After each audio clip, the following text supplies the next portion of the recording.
안녕하세요. 오늘도 평안한 하루 지내시고 계신가요? 제가 지난 방송에서 이민에 대한 얘기를 하면서 어떤 부분들을 잘 심사숙고해야 되는지 말씀드렸습니다.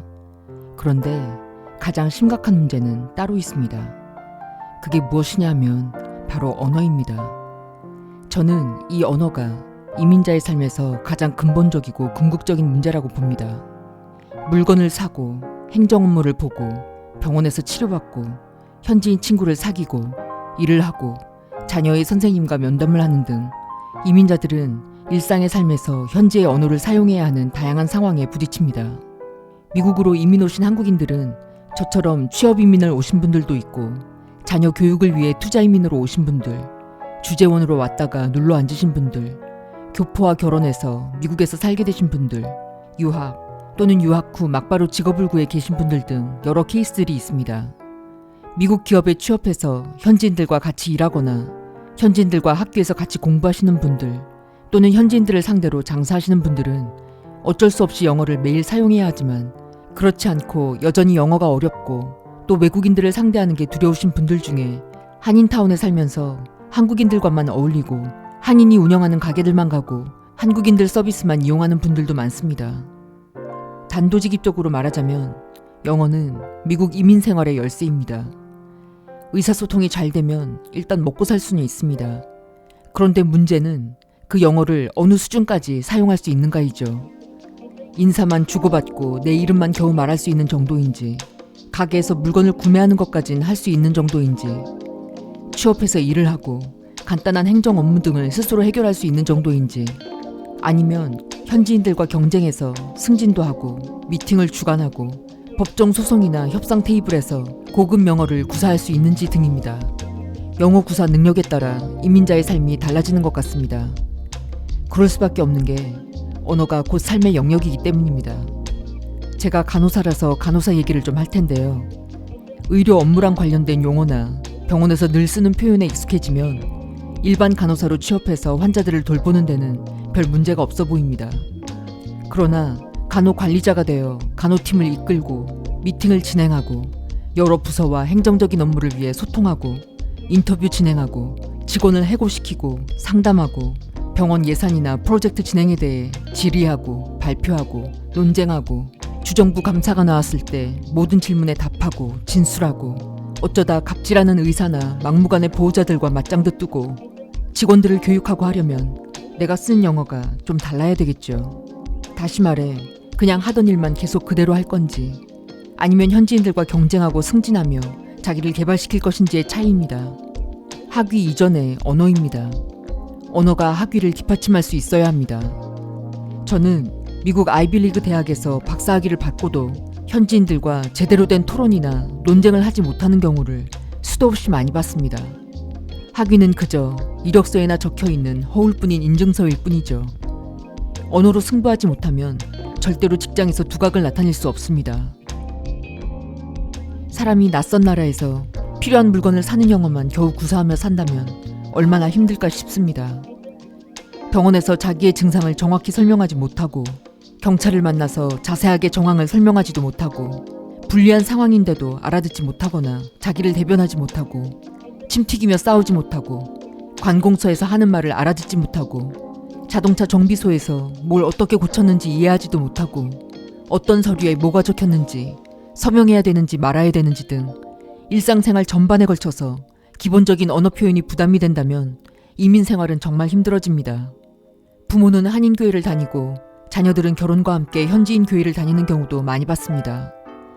부모는 자녀 교육을 위해 미국에 와서 쌩고생하며 자녀를 대학까지 보냈는데 그 자녀는 부모의 언어를 잘 이해하지 못하고 정서적으로 통하지 않는 겁니다.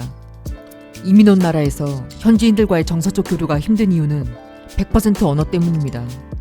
그들과 농담 따먹기를 할 수 있어야 하고 그들이 비꼬거나 조롱하는 것을 알아듣고 맞받아칠 수 있어야 하고 내가 하고 싶은 말을 정확하게 다 표현할 수 있어야 하는 겁니다. 이게 안 되면 외롭고 답답하고 무력해집니다. 아무리 열심히 공부해도 어른이 돼서 배운 영어로는 한계가 있는 것 같습니다. 제가 10만 구독 감사 영상에서 말했던 부분을 기억하시는 분이 계실지도 모르겠습니다.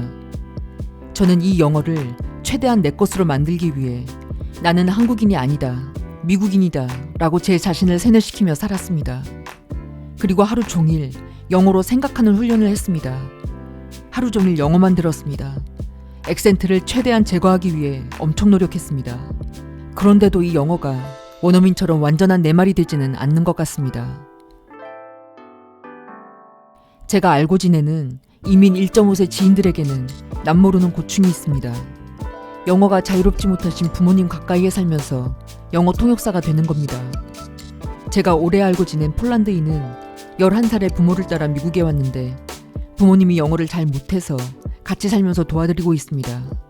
그런데 어느 날 이 친구랑 같이 있는데 서로 다른 전화벨 소리가 연거푸 울리는데도 전화를 안 받는 거예요. 그래서 물어봤더니 엄마 아빠 전화벨 소리를 따로 구분했다는 겁니다. 너무 자주 전화가 오셔서 직장에서 일을 할 때나 자기 개인 볼일을 볼 때 신경이 쓰인다고 하더라고요. 분명히 그 부모는 자녀 교육을 위해 못하는 영어로 힘든 이민 생활을 통과하셨을 텐데 현지인과 동화되어 버린 자녀들에게는 결국 짐이 되어버린 이민자의 노후의 삶이 안타깝게 느껴졌습니다. 제가 단언하건대 이민자의 삶에서 가장 힘든 부분은 언어입니다. 이건 전적으로 제 개인적인 느낌인데 유독 한국인들이 영어로 대화하는 것에 더 소심한 것 같습니다. 틀리게 말하거나 잘 말하지 못할 때 돌아오는 타인의 평가나 민망한 상황에 대한 부담감을 다른 나라에서 온 이민자들보다 더 많이 느끼는 것 같습니다. 이것도 문화의 차이겠죠? 실수가 잘 용납되지 않는 교육을 받고 자라서 그런 게 아닐까 생각해 봅니다. 이민 오셨으면 이제 언어에 대한 다른 사람들의 평가나 쪽팔림은 버리시고 현지인들을 자주 접하면서 현지 언어의 느낌에 익숙해지고 감각을 습득하셔야 합니다. 자꾸 자신을 현지 언어에 노출시켜야 뇌에 자리하고 있는 그 언어의 방이 점점 더 커지는 겁니다. 언어는 가장 중요한 생존의 필수 조건이고 남에게 의존해서는 안 되는 부분입니다. 한국에 살면서 영어를 아주 잘해서 외국인들과 유창하게 소통할 수 있는 것과 미국에 살면서 현지인들과 끊임없이 소통하며 사는 것은 차원이 다른 겁니다.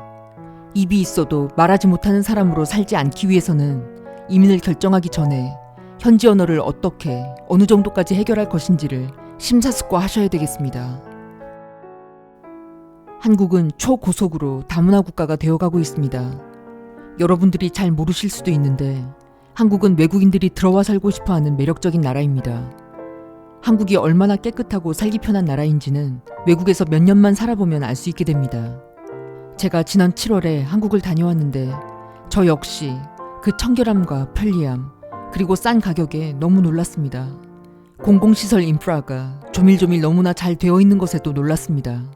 한국에 여행 왔다가 눌러앉아 사는 외국인들이 저는 하나도 놀랍지 않습니다. 오히려 너무 당연하다고 여겨집니다. 저라도 그럴 겁니다. 밀려 들어오는 외국인들 때문에 영어의 공용 언어 자리를 내어주게 될까 염려됩니다. 저는 여러분들이 한국어를 잘 지키고 계셨으면 좋겠습니다.